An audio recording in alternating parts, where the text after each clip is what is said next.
దొంగ ఓట్లతో గద్దెనెక్కిన బీజేపీని గద్దె దించాలంటూ తిరుపతి జిల్లా కాంగ్రెస్ అధ్యక్షులు బాల గురువం బాబు మరియు పార్టీ కేడర్ ఆధ్వర్యంలో భారీ ర్యాలీ నిర్వహించారు.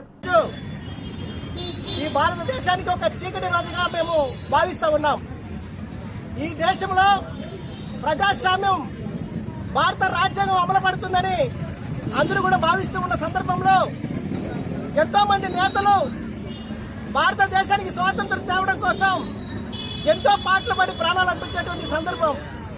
మనకంటూ స్వాతంత్రం వచ్చిన తర్వాత మనకంటూ ఒక రాజ్యాంగం రచించుకొని దాన్నే ఖురాన్ గాను, దాన్నే బైబిల్ గాను, దాన్నే భగవత్ గాను మనం అందరూ అనుకొని మన పరిపాలన కొనసాగుతూ వచ్చింది.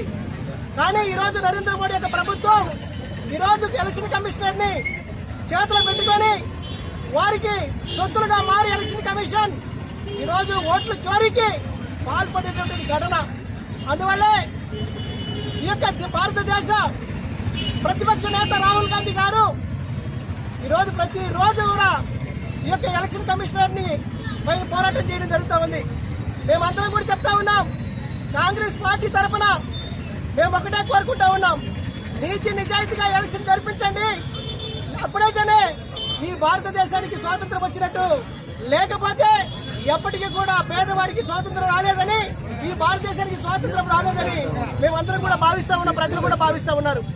కనీసం ఒక ఎంపీ, ఒక స్థానిక సంస్థల ఎన్నికల్లో కూడా స్వతంత్రంగా పోటీ చేయలేనటువంటి పరిస్థితి ఈ రోజు ఈ ఆంధ్ర రాష్ట్రంలో భారతదేశంలో ఉంది.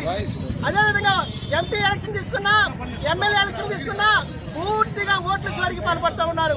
దొంగ ఓట్లు వేసుకోవడం, లేదంటే అందరినీ కొట్టి తరిమేసి వారి ఇష్టంగా రిగ్గింగ్ చేసుకోవడం, అది మాత్రమే కాకుండా ఈవీఎంల ట్యాంపరింగ్ చేసుకోవడం వంటివి చాలా తీవ్రంగా ఖండిస్తా ఉన్నాం.